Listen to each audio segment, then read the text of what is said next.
Dios te bendiga, mi querido amigo y amiga. Te extiendo la más cordial bienvenida a nuestro programa Una Luz Menor, el programa del Centro de Investigación White de la Universidad Adventista de Centroamérica.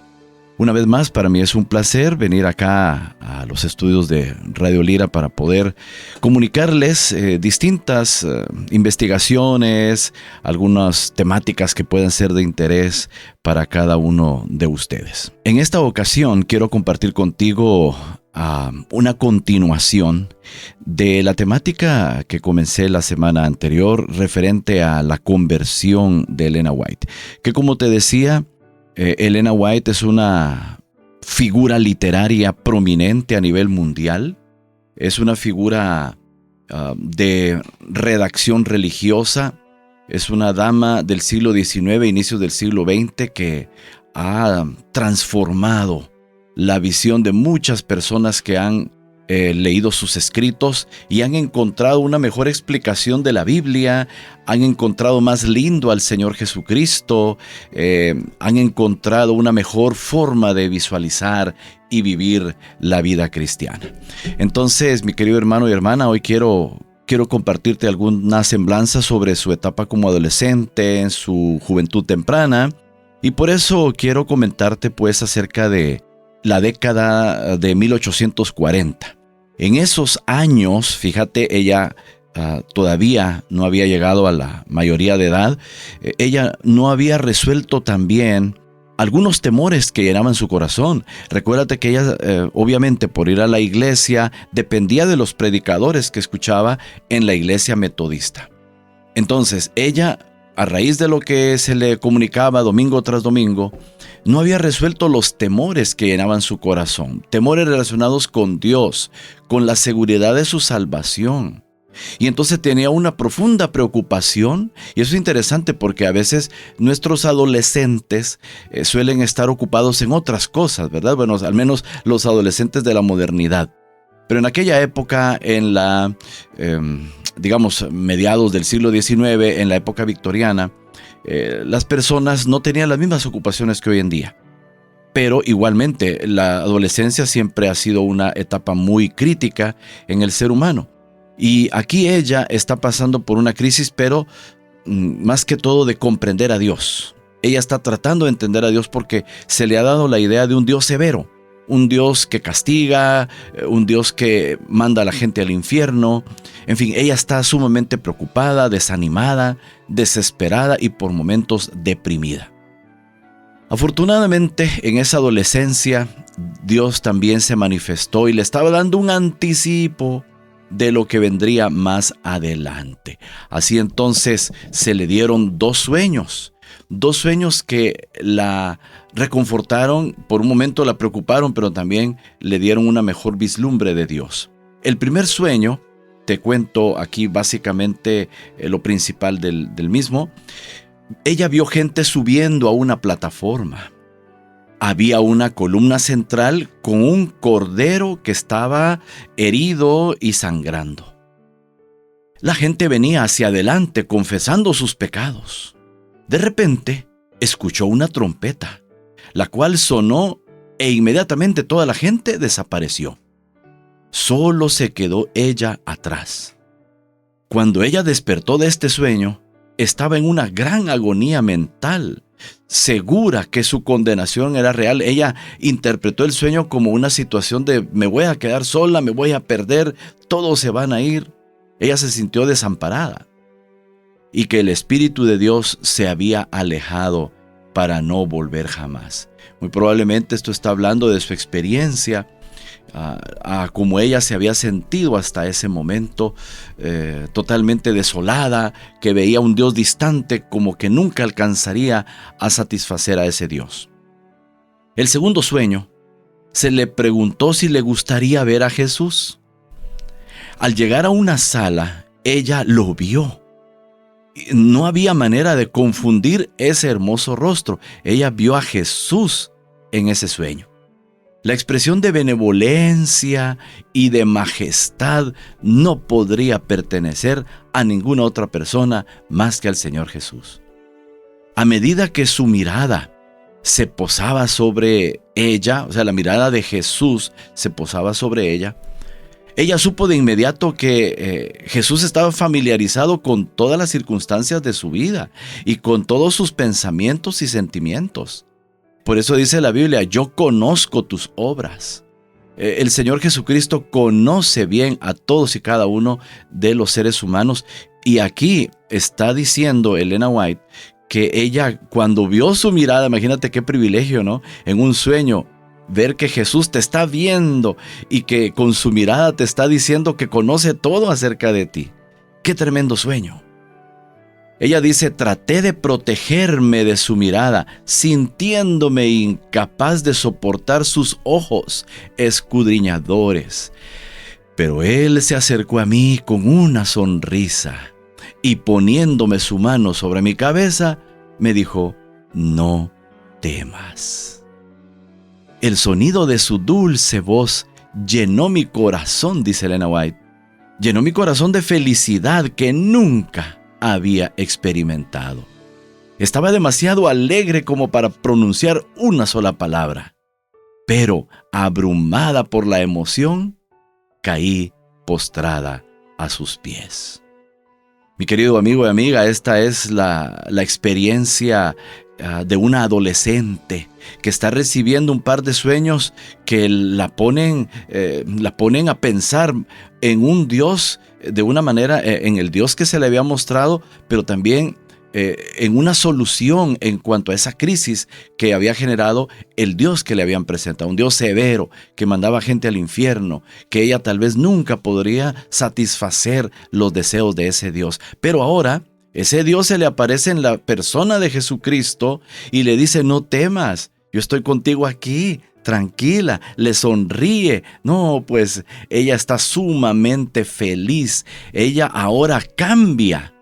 Ella cambia totalmente su forma de visualizar ahora a Dios. Ese sueño le hizo sentir y le hizo entender que Dios no es como mucha gente lo describe. El Señor Jesucristo no es como mucha gente lo describe, como estando allí listo para ver en qué nos equivocamos y como que le da gusto mandar gente al infierno si no obedece. No es así el asunto. ¿Ves? Entonces, la pequeña Elena, la adolescente, ahora está entendiendo que Jesús no es como se lo habían mostrado. Ahora se despierta, contenta, ahora entonces está preparada para llevar la vida cristiana de una mejor manera. Qué importante es entender bien a Dios. Porque si entendemos a Dios como ese Dios que se le mostró a Elena en su pasado, no dan ganas de estar con ese Dios, o la vida cristiana no se disfruta, no se deleita uno de la misma forma con un Dios así. Qué diferente es cuando uno ve que es un Dios de amor, que a pesar que nos equivocamos día tras día, Él está con gran paciencia, una paciencia hasta el último día de nuestra vida. Me decía alguien, pastor, yo cometí una blasfemia, y me contó el acto blasfemo que él hizo esto y rompió por aquí, dijo palabras contra el cielo, contra Dios. Dijo, pastor, ¿será que Dios me perdonó? Y le dije, claro que sí. ¿Tú te arrepentiste de corazón? Sí, pastor, le dije que me arrepentí de lo que había hecho. Entonces créelo, Dios es un Dios de perdón. A Dios le encanta perdonar gente. Pero bueno, en este momento entonces ella, ahora regresando al tema de la historia de Elena, pues tienes acá a esta jovencita que ahora ya después de ese sueño está feliz y con esta información en mente, ahora busca a su mamá y le dice, mami, fíjate que yo tuve este sueño, la hermana Eunice Harmon. Y la hermana Eunice le dice, ¿sabes qué? Aparte de que ya me contaste el sueño a mí, ahora me gustaría que hablaras con el pastor de la iglesia, el pastor Levi Stockman. Y la hermana Elena lo buscó, le abrió su corazón al pastor y el pastor le dijo, oye, Elenita, Dios definitivamente tiene planes para ti. Dios te ha escogido, te tendrá planes en el futuro, Él sabrá. Oye, qué impresionante, ¿verdad? Qué lindo que le digan a uno eso, que Dios tiene planes para uno en el futuro, en la juventud, en la edad adulta.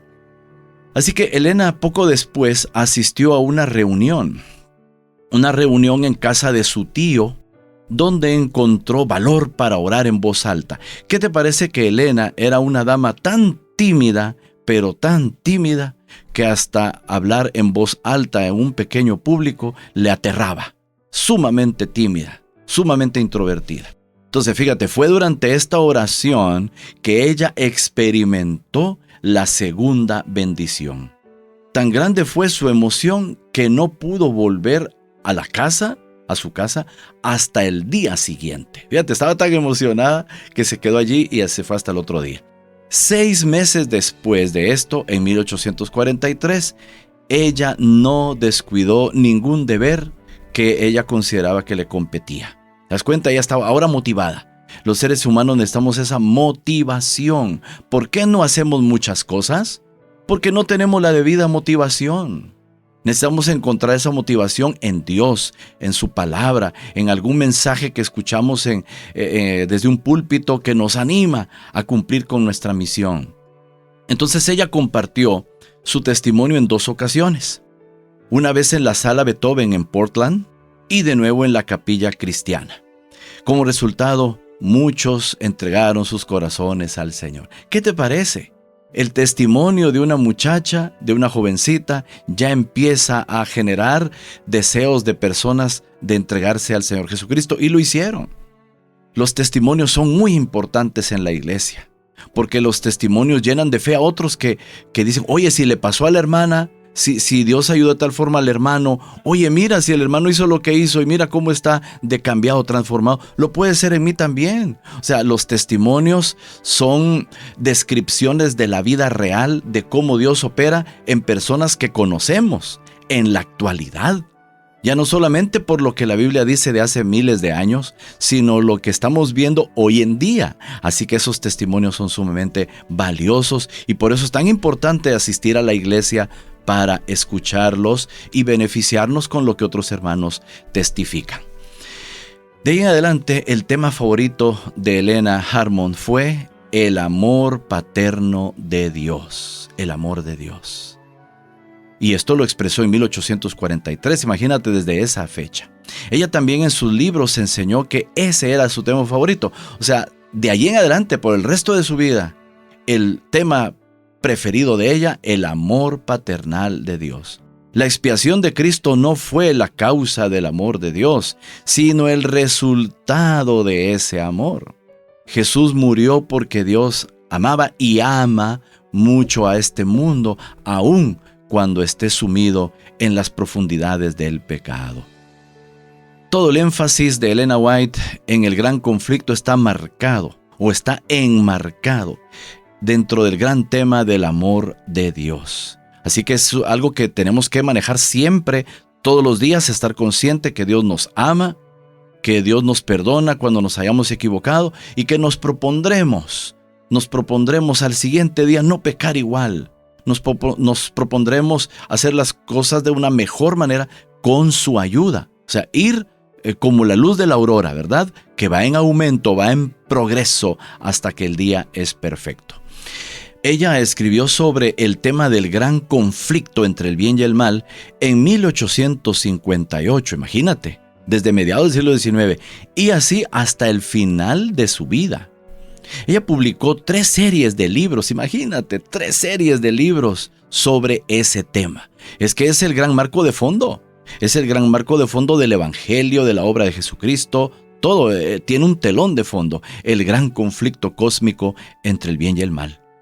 Entonces ella escribió toda una serie de 5 volúmenes llamada El conflicto de los siglos, muy apreciado por supuesto hasta el día de hoy por muchas personas. Así entonces ella comenzó su tarea como escritora teniendo un concepto renovado, transformado de Dios. Ahora estaba en condiciones de poder escribir.